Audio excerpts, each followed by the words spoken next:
All right, now we should be recording. Oh, okay.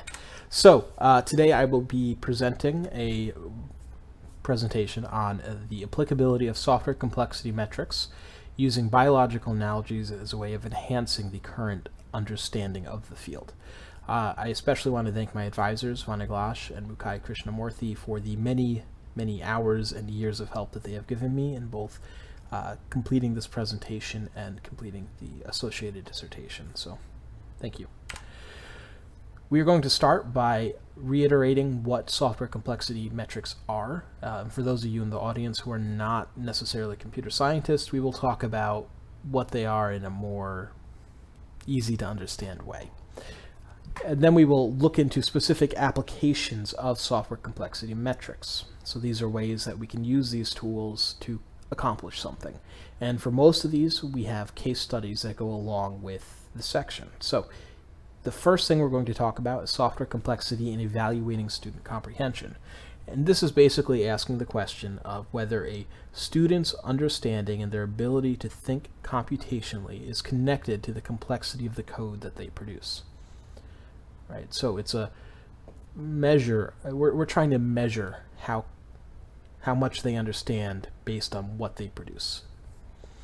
The next section is using complexity metrics, or using complexity in general, as a way of measuring generative justice within a system. And again, measuring. We're trying to come up with a number that represents the metric, that represents the amount of justice being propagated. And one of the questions we ask there is, if we believe that open source software, as an example, is often worked on by the people who ultimately use it, does that mean that the people who benefit from it are all the same demographic? Or do we have a great deal of variety? So we ask if there's ways that we could measure who is primarily contributing to the open source software so that we can understand who benefits from it. Then we talk about interactive complexity, which is a new series of software complexity metrics which we proposed as part of this dissertation. And basically those are asking the question of, all right, today when we have a new software product, it is not just an application that some dude writes. He probably connects to hundreds of other developers, programmers, authors, and uses the software they wrote as well, by utilizing various tools to download and install things. All right, so we look at ecosystems to try and understand how these different things can fit together. And we'll get to that. Section 5 is asking the question of whether or not software complexity metrics can be used in the field of taint analysis to weed out false positives or false negatives. So taint analysis is basically asking if private information on your phone, for example, your GPS coordinates, are being sent to the internet without your knowledge, right? So this is a very complex system, and there are still problems that we encounter. So we want to see if software complexity metrics can provide us as a way of increasing the reliability of these results. And then we talk about using traditional software complexity metrics, which are not necessarily biologically inspired, and the interactive complexity, which are ecologically inspired, and we'll talk about those more, along with biologically inspired algorithms, such as neural networks or genetic algorithms, to quantify or predict the quality of software as it's being developed, or predict the cost of maintenance of a software product. So we're going to start by talking about what software complexity is. The easiest thing to do is to start out by asking what is complexity, right? And complexity is usually a way of saying that something is complex. It's complicated. There's a distinction. So it's saying that a system is more than some of its parts. It's, as we talk about something, you talk about one thing and then you realize those 5 other things are related. In order to come to conclusion on this one thing, you have to talk about that thing. Now, for a good many years, it was believed that entropy was related to complexity. It was the definition of complexity. but eventually people figured out that pure entropy is relatively easy to simulate. And that gentleman, I believe, was Claude Shannon.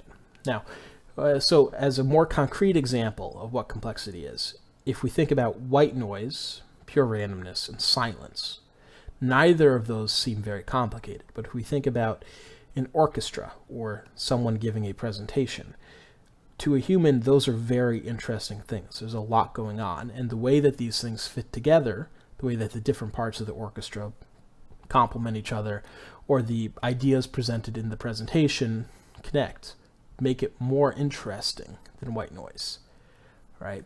And we will be talking about Claude Shannon a few times during this presentation and exploring some analogies that are made to his work. And so we will talk quite a bit about him. Now, software complexity is the endeavor to measure how complex a piece of software is. And there's a few reasons you want to do this. But before we do that, let's talk about how we measure the complexity of software. One could imagine measuring its output. Okay, that's not historically what's been done. What's been done mostly is looking at the machine code, the source code, which is what the computer reads in order to execute the program and produce the output.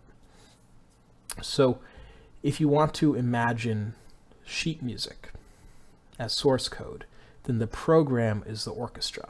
So these two things are very related, and hence exploring the source code should provide us insight into both the output of the program, but also, the source code is what makes the program, and without being able to understand that, we have no way of understanding a lot of things. So for many authors, what they're trying to do when they're exploring the complexity of the source code is determine, A, how much it will cost to test it.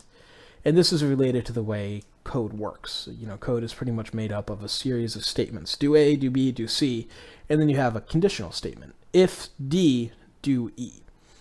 So we need to test both if E happens and if E doesn't happen. And so this is the number of paths through the program. So that was first the reason that McCabe created his complexity metric, cyclomatic complexity. And then we had people come along and say, hey, what if it's if E and B? Then we have to look at both B and E to understand if it happens. And that's, something extra to think about. So we should include that in our thinking about it. And so now this became how difficult it is for a programmer to understand the source code rather than just how many testing paths are there.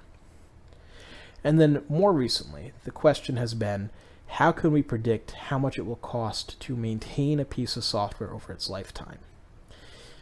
So this goes back to the idea that developing a piece of software, creating it with a full staff, will cost you N dollars. And that software will continue to function for, 20 or 30 years. And even though you're not spending as much money on it over those 20 or 30 years, it's a longer time span. So you will spend 3N maintaining it.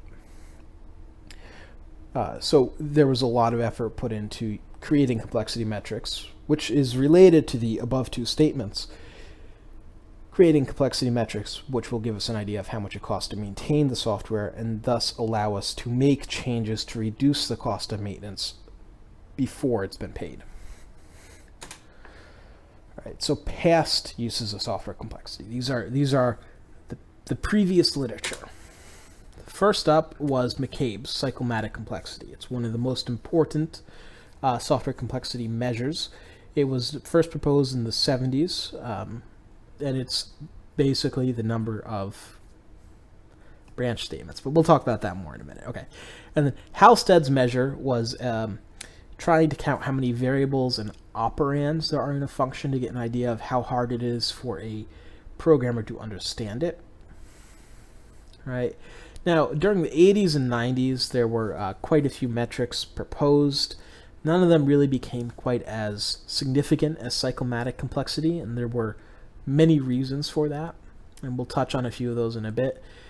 In the 2000s and 2010s, we started to see a bit of a decrease in the number of new metrics being proposed, and again, there's reasons for this, with a notable exception being that in 1994 there was a metric suite proposed which had significant application.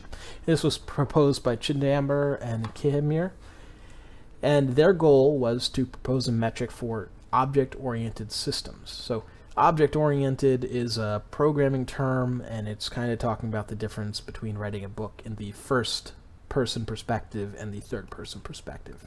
So you're still writing code, but in many ways it's different than how it was conventionally done. But object-oriented is one of the more popular ways of writing code, and so being able to predict, more popular especially in business, being able to predict the cost of maintaining these things was very important to them. One of the interesting things about them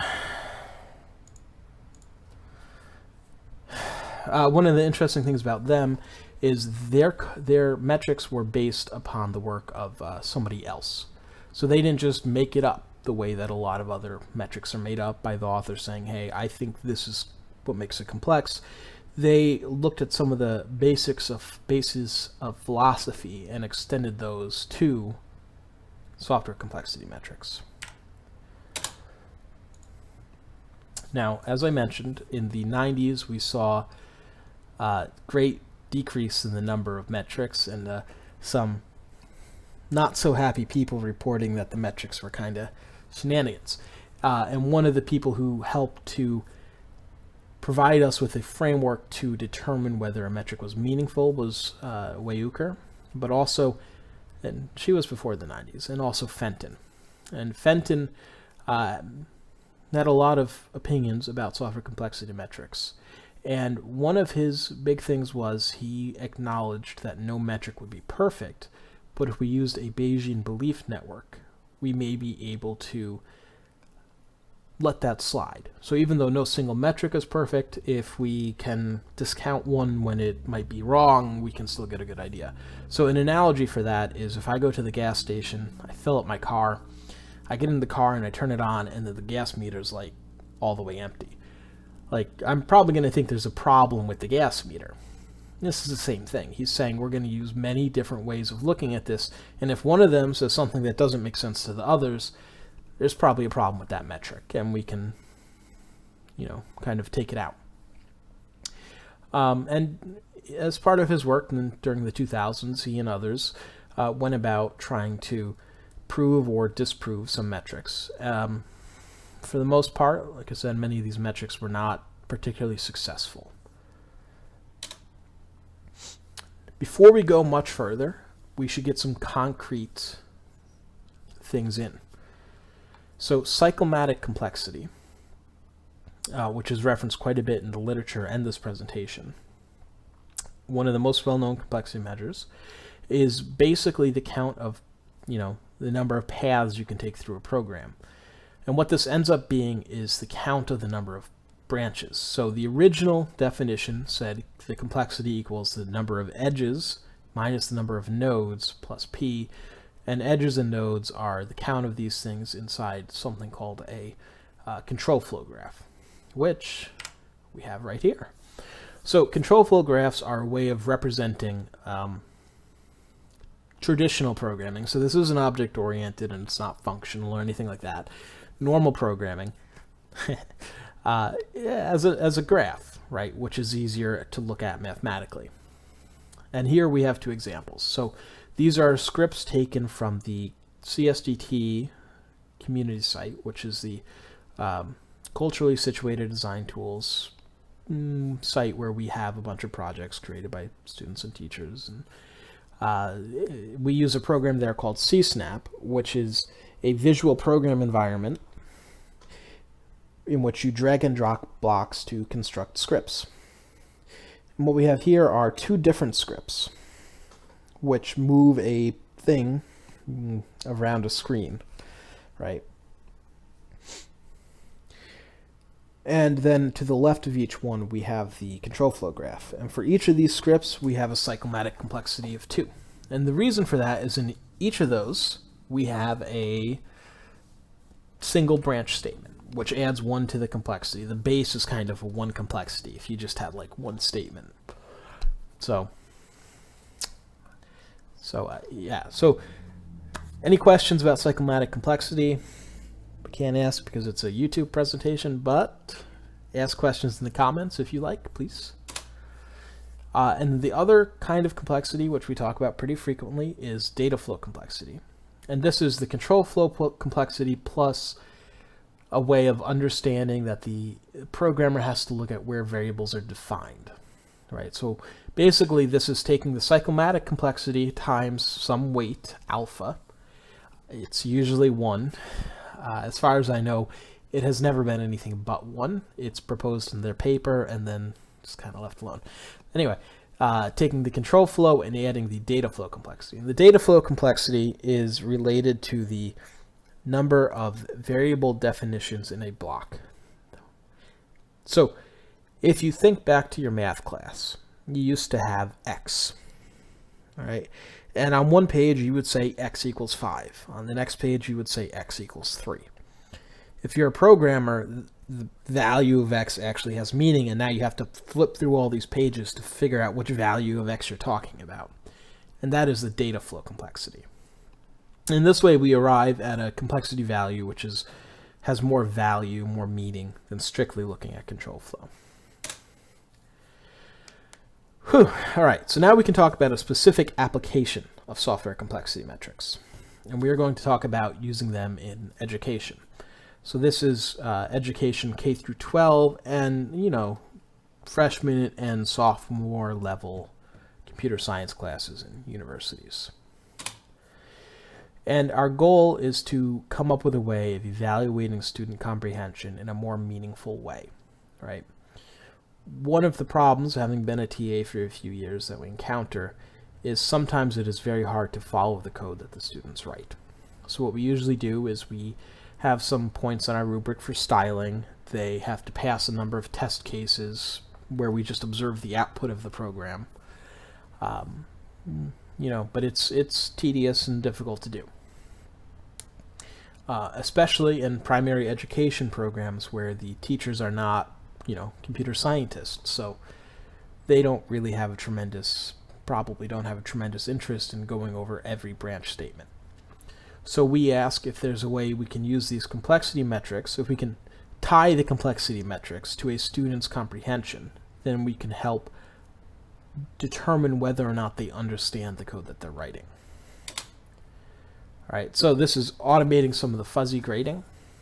And another interesting question about this is, for example, with cyclomatic complexity, if they have a low cyclomatic score, it could mean that they don't understand how to use branch statements. So this can help us approach a student and say, hey, we need to work on this. Right? What we did is we conducted a case study. And we used CSnap, which was the visual programming environment you saw some snippets from earlier, and tried to produce this image, which is a sequence of beats. We wrote a function which can produce one of these isosceles triangles, and use that in a few of the scripts, and one we did not. And a function, for those who aren't coders, is basically a predefined sequence of steps where instead of saying take out the bread, take out the peanut butter, take out the jelly, to make a peanut butter and jelly sandwich, you just say make peanut butter and jelly sandwich. So it's a way of hiding some of the stuff in the background, right? And we have, I believe it was 5 of these programs, some of which used loops, some of which used conditionals, some of which were just hard-coded. And we asked 4 instructors to rate the programs, both as on a scale of 1 to 100, how complex they were, and then also which one is more complex than the other, right? And then we took those rankings and tried to calculate them based on 3 complexity metrics, which were cyclomatic complexity, data flow complexity, and the number of lines of code.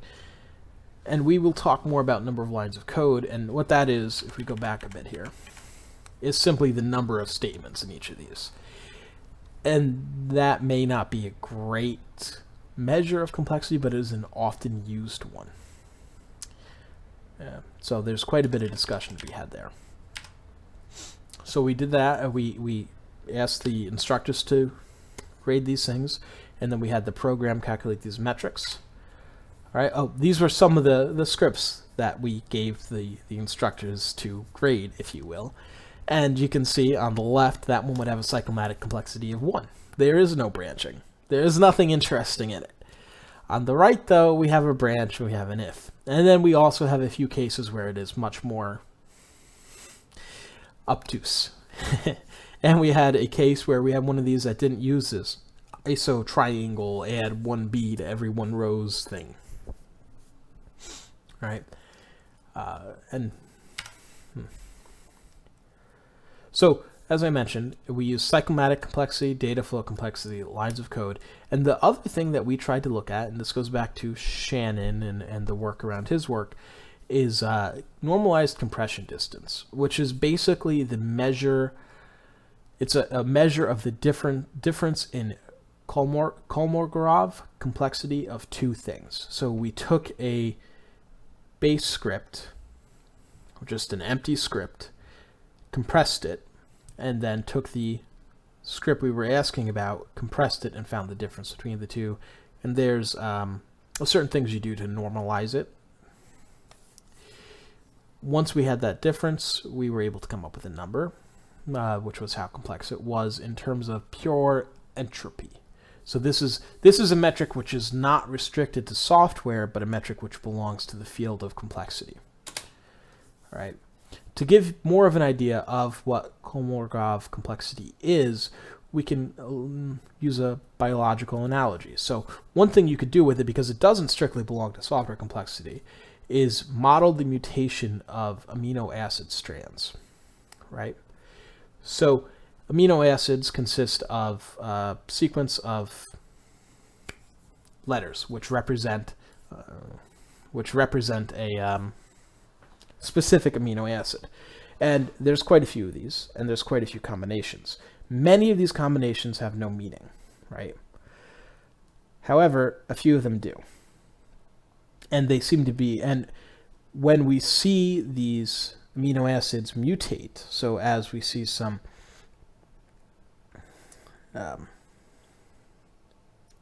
genetic algorithms take hold, the mutations aren't entirely random. They're being done in some kind of interesting way, right?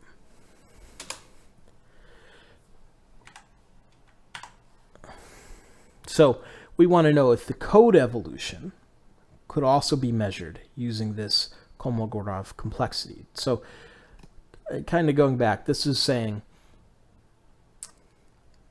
if the student starts from point A and they get to point B, things mutated. This mutation was not totally random. So what measures do we have to effectively measure that mutation? And going back to the definition of Kolmogorov complexity, which is the length of these, or a definition, the length of the simplest program which could produce the output, right? Can we create a program which would output this program? That's kind of funny, but anyway. And the way that we approximate this in our field is to use a specific compression algorithm, which hypothetically you can just take the compressed data, append the compression algorithm itself, and then you can decompress it, and ta-da. And this should give you a pretty good approximation of Kolmogorov complexity. Getting a real value for Kolmogorov complexity is really, really hard. So we don't do that as much. So our results. As I said, we asked teachers to rate them from most complex to least complex, and then we asked them to rank them between 1 and 100. And the results are kind of interesting. We talk about these more in summary momentarily. And we did the same thing with the metrics, except we didn't ask for the absolute rankings. Instead, we have absolute values, the raw metric values. And you can see, the cyclomatic complexity tends to be kind of similar. And Charlie and Delta were much higher, and there's a reason for that. The data flow is similar to the cyclomatic complexity, which makes sense since we know the cyclomatic complexity was a component of the data flow. The normalized compression distance is a number between 0 and 1, which represents the amount of entropy that was introduced. And gaining meaning from that is very difficult on this scale. To really understand the significance, we would have to have more projects to look at. Lines of code does not seem to be correlated to anything.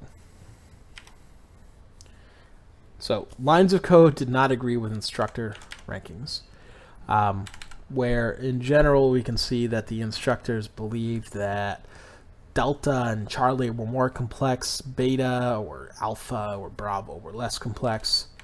Lines of code, Alpha had 23 and Delta had 19, so they're already out there. But we do see that for cyclomatic and data flow, Charlie and Delta appear to be pretty complex. So those seem to be connected. So yeah, data flow and cyclomatic complexity agree with instructor rankings. As I mentioned, normalized compression distance did not perform too well, and one of the reasons for this is we need many more projects to test on. And another thing to consider is on this scale, because we're looking for student comprehension, knowing whether or not they include a particular feature, such as a loop or an if statement, is not easily measured with a normalized complexity metric. So as the next step, we have the CSDT community site, which has been online for about 3 years, and it currently has over 5,000 projects, which have some interesting data associated with them. So we could provide a means for instructors to grade these projects and then calculate the metrics again and automate this project. And that is future work to be done here, because this experiment at the scale that it's at does not have significant meaning. We need more information. So now let's talk about software complexity in the form of generative justice. So generative justice is basically trying to keep the value that a worker produces within his reach, right? So to help provide concrete examples, if you imagine a farmer using chemicals to improve his produce, right? One of the risks that he runs is destroying the soil which he uses. So he will have a temporary profit after paying for the chemical, and then that profit goes away when the soil is gone. To contrast that, if you have more organic means, you don't necessarily ruin the value. And as part of producing value, almost all of these cycles involve a human in some way. So generative justice is a way of keeping the value produced by those human workers in their reach, rather than letting it be extracted through some means and given to someone else. All right. So just as chemicals can ruin soil, if a developer is working on code and then he goes away, he loses all access to that material that he worked on for so many years. All right. Unless the code is open source, in which case he still has access to it after he leaves. So he didn't truly lose all of that time and money, or all of that effort that he put into the system. He still has access to it. And in this way, open source can be a vehicle for generative justice. All right.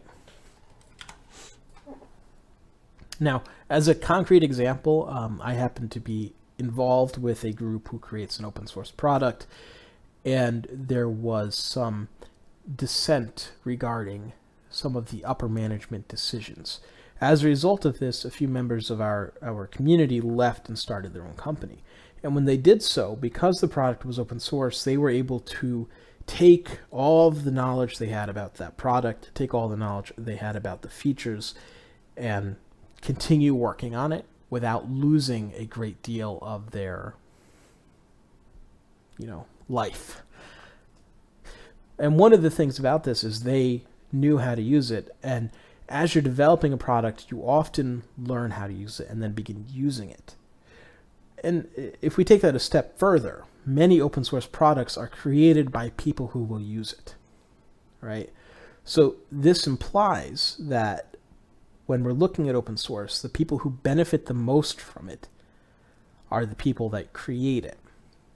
And in order to see whether this is benefiting a wide audience of people, or if it's benefiting all teenagers between the ages of 18 and 26 who sit on the computer all day, we need to be able to look at these demographics and determine whether the people contributing to the software are diverse, because they are the ones who are benefiting from it.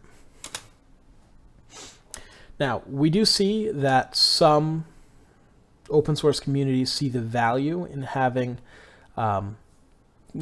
strong codes of conduct to encourage diversity within their ranks. And understanding why this diversity is important, in addition to recognizing that the people who are benefiting from open source needs to be diverse, the other thing to recognize is that more diverse companies, more diverse teams, tend to produce more innovative products, right? And there could be any reason for this, but many communities, for example, the FreeBSD community, have adopted codes of conduct which help them to appear more inclusive to underrepresented communities. Not just help them appear, help them be more inclusive, right?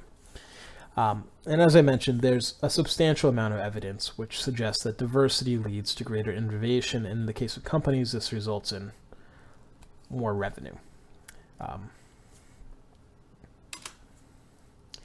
So, pulling this back to software complexity metrics, we want to know how well served a community is by a product. So maybe we want to ask whether Grandma benefits from this new tool that she has, this new application.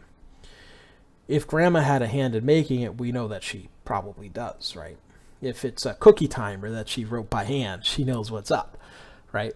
So the code base of the software product is touched by someone. And if they create the entire thing, then they had a huge hand in its design, implementations, the feature it has, the things it doesn't have. Whereas if they just looked at it and went, hey, there's a typo there, I'm just going to fix it really quick, they didn't really change anything substantial. So understanding how much a person has touched a code base is important. One of the ways in which many organizations do this is by measuring employee diversity. And for this, they often do a head count. We have 25 grandmas, we have 13 black people, and we have I don't know.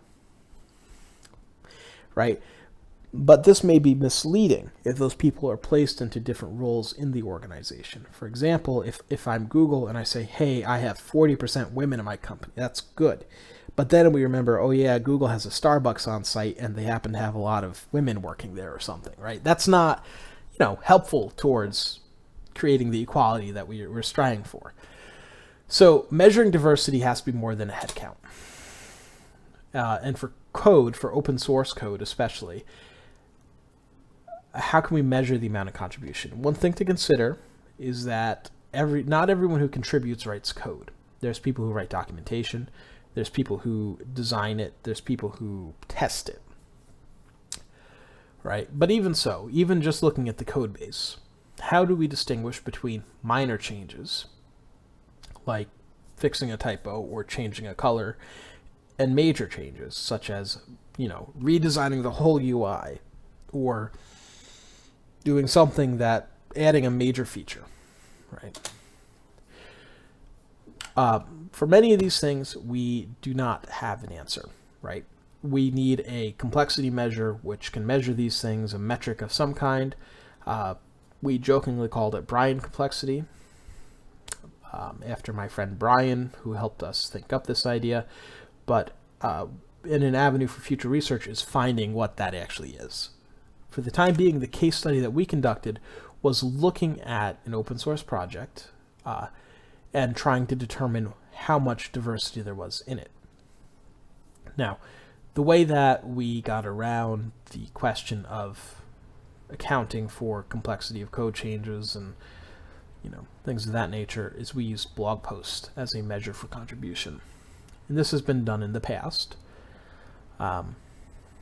So what we did is we examined the products that we mentioned earlier, CSNAP and the CSDD community site, to see if there's what the demographic makeup of these communities are, specifically as it applies to ethnicity. Right? And using a single blog post as a single contribution, we came up with these numbers. Basically, there were 160 blog posts from some white people and around, 70 blog posts from an Asian population. And this doesn't really line up with the population in question. So, in other words, this is an example of a case where a closed community, a community which we can measure, has a disproportional representation of contributions by certain ethnic groups. So this is going back to the question of saying who is making open source software since they benefit the most from it. We're saying that even though the community has maybe 15% African American, right? They didn't help contribute to the open source software, and so they don't benefit from it. And so we need to understand how to measure this so that we can understand its impact on the result. Right? And so starting with this, what we tried to do is normalize it. All right? So given the total contributions and the population ethnicity, we came up with a graph on the right. 0 would mean that you contributed the correct amount, right? If there's 100 people, 40 of them are white, 20 of them or 15 of them or whatever are black, and 5 of them are Asian. We would see 40 contributions from white people, 20 contributions for black people, and whatever, right? That's not what we saw. We saw that some groups were tremendously overrepresented and some were underrepresented. Right? And what's interesting is if you go back to looking at our population compared to the diversity of the US, we're not tremendously far off. And yet our contribution diversity was not as high as we would have liked. So to quantify this, right, what we're going to do is use Shannon entropy. So Shannon entropy is a measure of how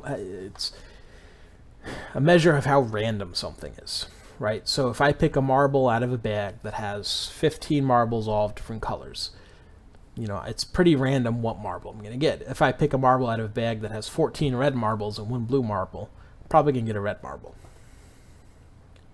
So for us, rather than using marbles, the question is whether if we pick a contribution which was authored by someone of a particular ethnicity, what is the chance that it will be relatively random, right? And for that, we have this equation.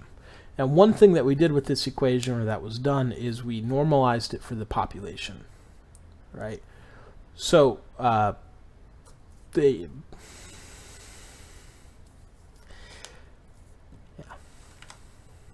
So the measure is the sum of all of the populations, I equals 0 to I equals n or n minus 1, of the probability of drawing a contribution authored by ethnicity P of I divided by the probability or multiplied by the probability of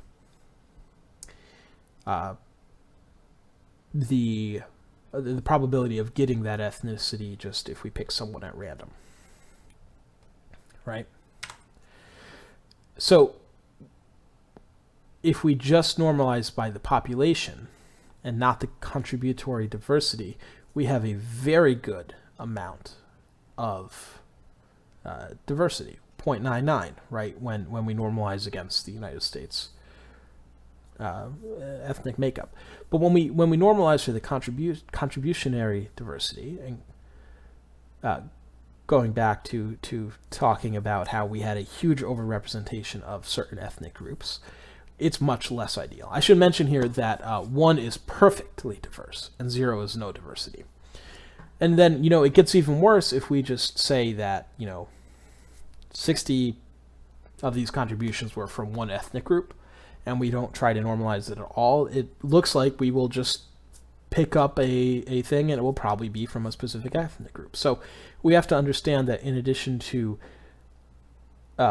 aiming for diversity, we have to have that equalized with what the population of whether it be your country or your group or whatever is. So future work, right? One thing to consider is that often in software products, you see this kind of logarithmic distribution of work. You will have one person who does like 95% of the work. He does all of it. He's a super coder or she's a super coder. They get stuff done. And then you will have a fall off because as they are writing the code, they tend to make it more difficult for other people to write the code, not on purpose. So what we can look at doing is taking a graph like this, which represents the amount of contribution, and then trying to kind of make each column distinct for the ethnic or gender group that we're looking for. And what we'd hope to see here is that in addition to the entire thing being rather colorful, the leading people, so the people who have the largest influence on the project, would not be all from one group, or they don't have a fair amount of representation because even though there's more of them, they may not be able to influence the grand scheme, right? So you want this spectrum to be as vibrant as possible. Oh, and something we can do for future work is find a measure of contribution for software projects. Find out what Bryant complexity is, because we do not know, and it is very problematic. All right.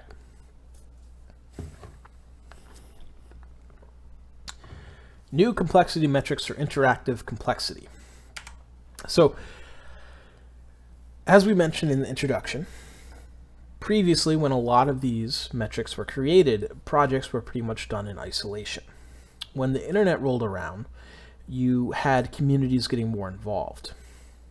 And to give an example of this, right, if you look at Java, which is a leading programming language, there are a bunch of tools that are provided so that you can automatically download somebody else's source code and include it in your project. So now your project not only consists of your sheet music, but also the sheet music from like 50 other artists, right?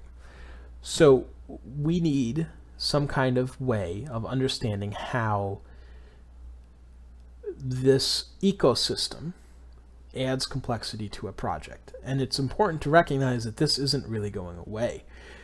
New languages that are coming out, like Go, Elixir, Rust, Node.js as a prime example, or Ruby, almost always ship now. And by that, what I mean is nobody adopts these languages unless they have a tool chain that allows you to include other people's work in your project. All right. So understanding the implications of this have great value.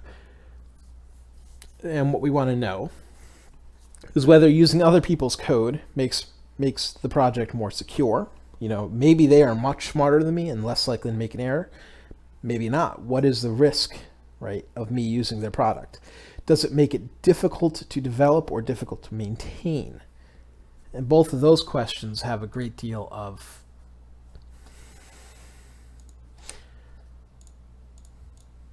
are very difficult to answer. Now, for inspiration, what we did is looked at ecological networks. So these are highly networked systems, which tend to be a little bit bounded, much like the systems we're looking at, where, well, for example, all right, so in an ecological system, you may have bees, right? And bees are, they interact with a small part of the ecosystem.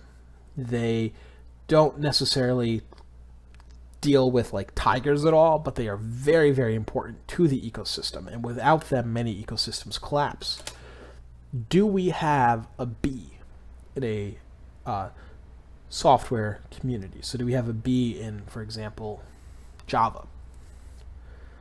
Right, so what we're looking for are things where many things depend on me, but I don't really depend on much else. Well, maybe that's not the case, right? And in ecosystems, these are absolutely essential, right? So one would think that in software systems, we may see something similar. And to name a few specific examples, if you are a programmer in this room, you've probably used JUnit. And this goes back to testing. JUnit is a way of testing. It's a framework for testing. And pretty much every Java application relies on it. All right? So can we identify these projects that are like the bee, that everything depends on but doesn't really depend on anything else? And more importantly, can we identify the projects which are not the bee? Right? Can we identify the project which is like a Siberian tiger? Right? Nothing really depends on them, but they depend on a great deal. We can look and see that Siberian tigers range a lot, right? In this graph, 162 square miles is the range of Siberian tiger, uninterrupted forest that they need. If we can find a software product that relies on this ecosystem, we may be able to flag it as, much like the Siberian tiger, being in danger. Right? So, whereas a bee will have many incoming links, a project which relies on many other things will have many outgoing links. So, the idea here is if the ecosystem gets damaged, and this thing has many outgoing links, the project will become difficult to maintain. So as an example of this, if you think back to the early 2000s, we used to have a thing called Java applets, which were a specific kind of software which you could use in your web browser. Those don't really exist anymore.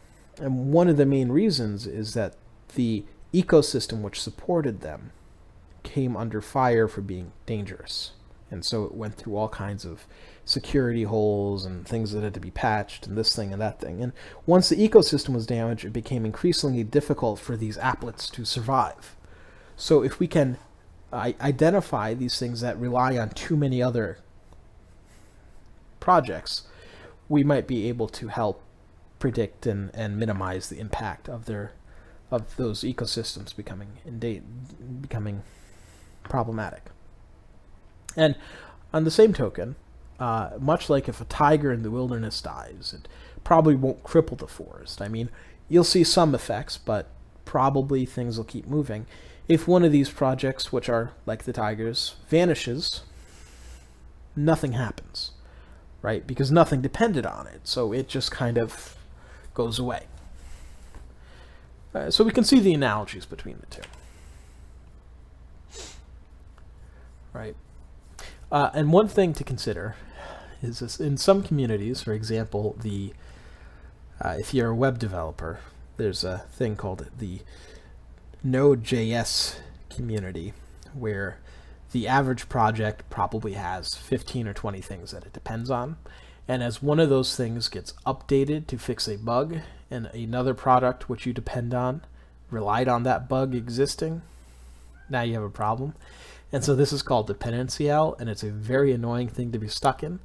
And if we can identify the projects which will suffer from this, it would help the developers in not getting stuck in that. Right? And as we were thinking about this problem, one of the things we realized is a single metric will not suffice. Right? So just because we know that a tiger needs a lot of room to range, does that mean we could throw it in the ocean? Right? We need to understand more about the nature of the beast before we can decide what to do. And what we did is look to Chidamber and Kihimir for some inspiration on this. So they were relatively successful with their object-oriented metric suite. Now, object-oriented programming, the way this works is you have a network of components which rely on each other. So if we imagine this as being fractal or recursive, we go up, right? They relied on a relatively small concept, and we escalated to the next level. All right, and they defined 6 metrics, which we will talk about in detail. So depth of inheritance tree for them was the number of things that I inherited from. So as a common example in object-oriented programming, you have a animal, and then a canine is a kind of animal, and a feline is a kind of animal. And then from a canine, you might have a retriever, and then you might have a Labrador retriever. And all of those are kinds of animals. So now you have a DIT of 3. And similarly, we have a project, log4j, right, which a gazillion things depend on. That's our B. And some awesome site depends on one of them, which depends on it. And you end up at log4j with a DIT of 3. Right? Number of children. I should mention really quickly, this one is much harder to calculate in a software system because we do not have a closed network. There may be things we don't know about sitting on someone's hard drive, so we approximate. But it's basically the number of things that depend on me. And this should, in some ways, we expected this to indicate the importance of the thing. All right. As an example, the animal class is pretty important because everything that is an animal depends on it.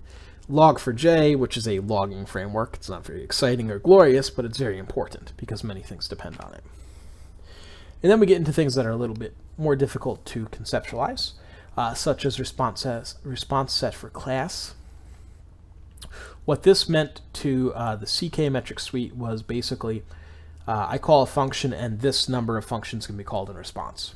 What we chose it to mean in the interactive IC complexity meaning is a project. I call a method in the project and the number of things could be called in response to that question. So we just kind of scaled it up. Coupling between object classes. So for CK, this meant we have a class which uses variables in another class. Bad. What we take it to mean is we're a library which depends on a library which depends on us, and that's bad. As an example here of what I mean by that, we have a cute little comic.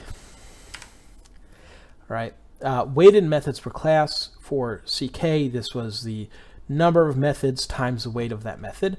As we mentioned earlier, we don't have a good way of calculating that weight, so it's usually given a value of 1. For us, we count it as the number of libraries times some weight. For our case study, we just used 1.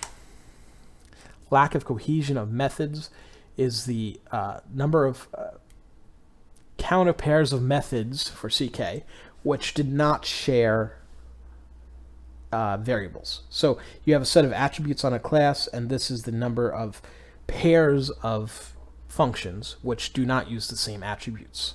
For us, we took it to mean the number of classes which are unused, right? I'm sorry, number of projects which are unused. So the case study, we studied 88 Java projects. We found the value for each of these metrics across a series of points in time measured in releases. All right, and we have some interesting conclusions related to lines of code. And we're trying to find a connection between these measures and the number of bugs fixed in each of those points of time of release, right? So if you look at this graph, we can see that as the number of bugs fixed increases, the lines of code follows. And so does ICWMC do a case. A lot of these values look really small. And part of the reason for that is that they're pretty bounded. For example, ICDIT, depth of inheritance tree, you include JUnit, or you include something of that nature, or the Spring Framework, or something which is very popular. And the minute you include the popular thing, you have the same value as everything else for ICDIT, right? And ICNOC for most of these projects is relatively low because they don't get used too often. All right, so without going through all of the pictures, of which there are many, that one had some specific attributes and was interesting, but not all of them had the same things. Some of our best candidates for correlations between the value and the quality of the project were number of children, lack of cohesion of methods, RFC, and LOC. What's particularly interesting is that RFC, which is basically, it comes out being a little bit more than the sum of the publicly exposed methods in a class, in a project, may be considered as a stand-in replacement for lines of code. And these values in terms of correlation between the bugs fixed were really, the p-values were really, really strong, much less than 0.05. But ICWMC suffered from a problem, which is that small projects that only had one release didn't have the same attributes as larger projects.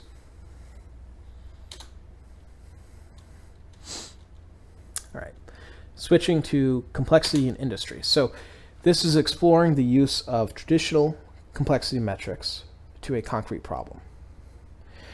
If we consider taint analysis, which is a technique for tracing the loss of information through a software system, so seeing if my GPS coordinates on my phone get leaked, which uses static analysis, which is a very hard thing to do. We often end up with many false positives. We want to see if we can predict these false positives using traditional software complexity metrics. So this analysis was done strictly using traditional metrics. We used the CK metric suite, data flow complexity, and cyclomatic complexity. We did look at Kolmogorov complexity again, right?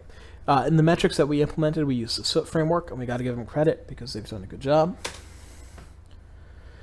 The data that we analyzed was from the Droid Infer project, which is done by Wei Young and all, and they kindly provided us with the results of their project in addition to the apps. They analyzed Android apps that they analyzed, and whether each of these apps was reported as having a information leak or not, whether or not that was a correct report. And our goal here was to look at the connection between the true positives and the metrics, or the false positives and the metrics.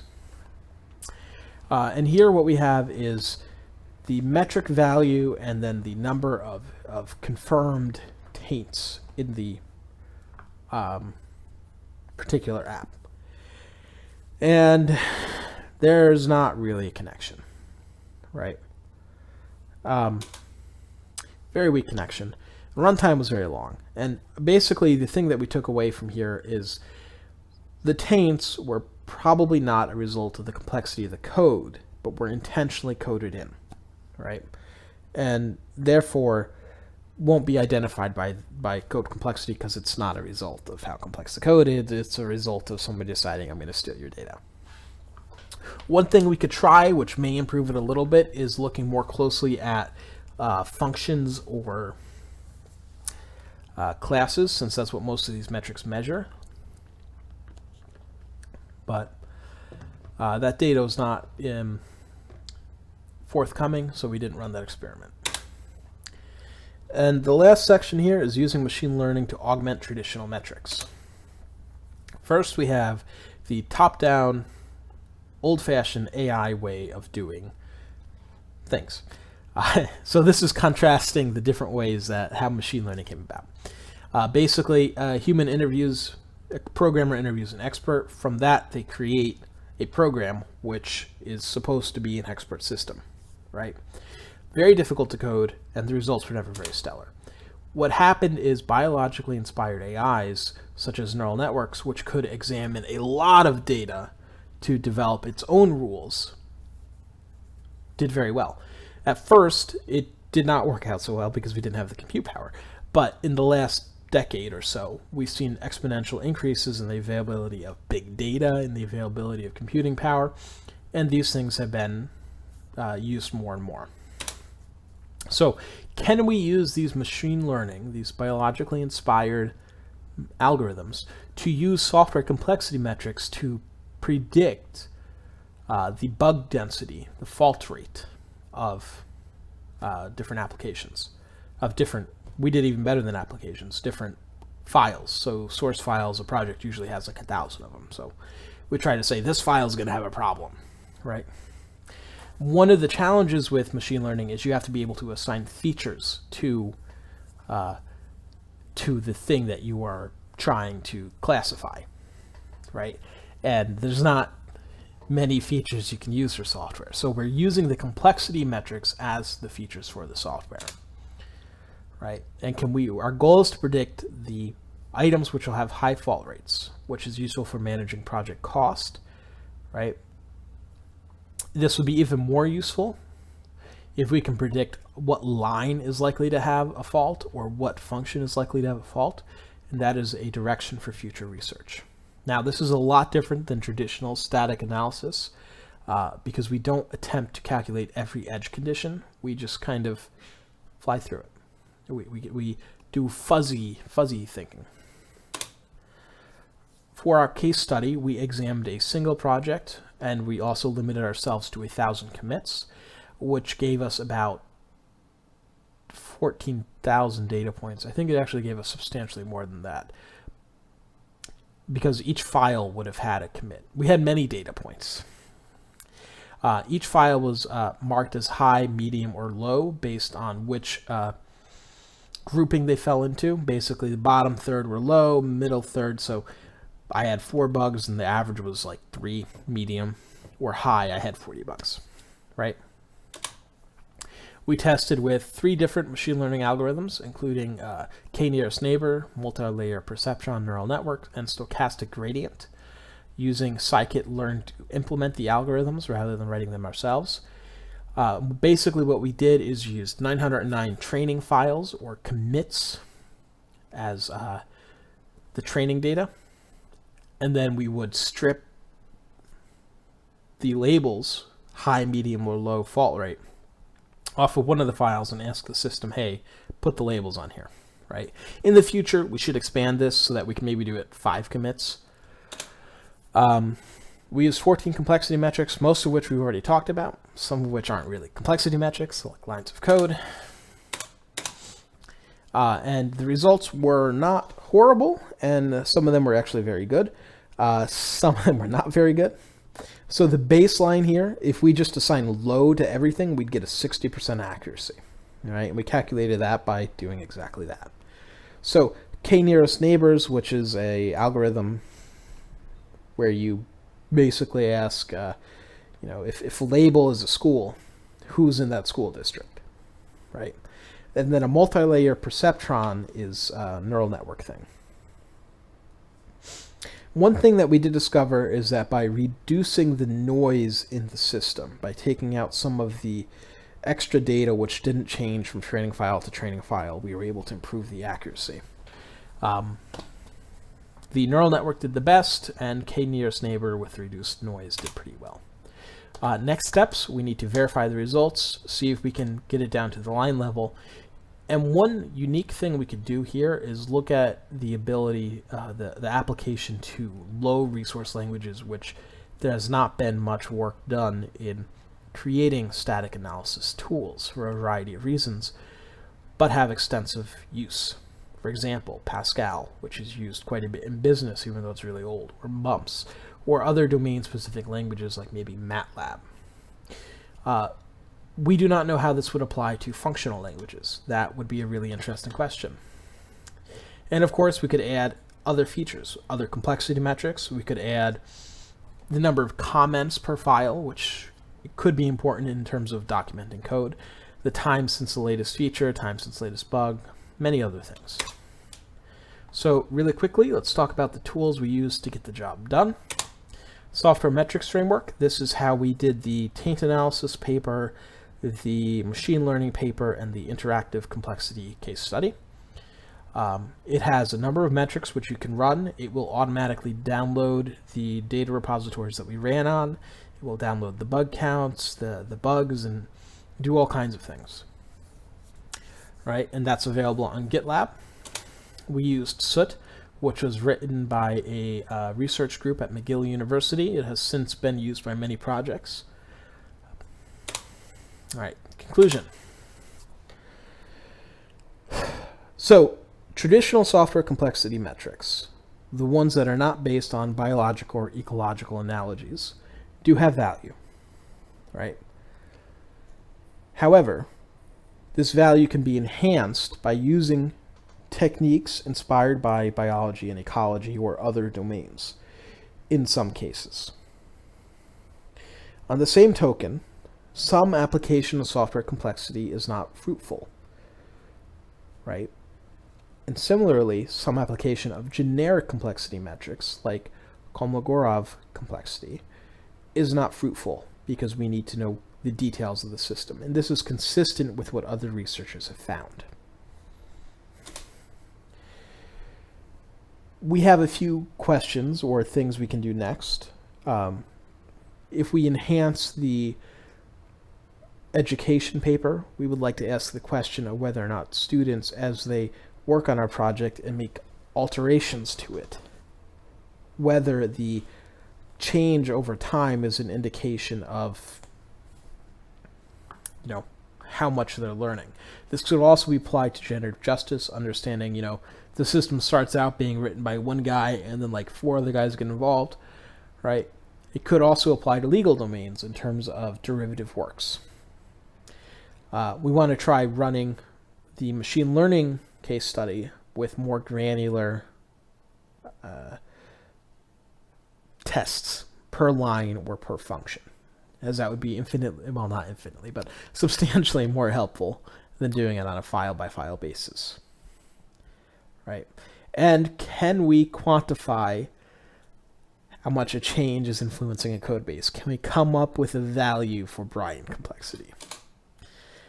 And really quickly, we will iterate over the contributions that we have made as part of this research. We published 5 papers in a variety of journals and conferences. We produced 3 software products: the Software Metrics Framework, CSNAP, and the RPI CSDT community site. We have 2 papers which are derivatives of the work which we have done here, one of which is just about ready for publication, the other which is still being written. And references. Slightly over time, but thank you for your time and listening, and please feel free to ask questions and comments.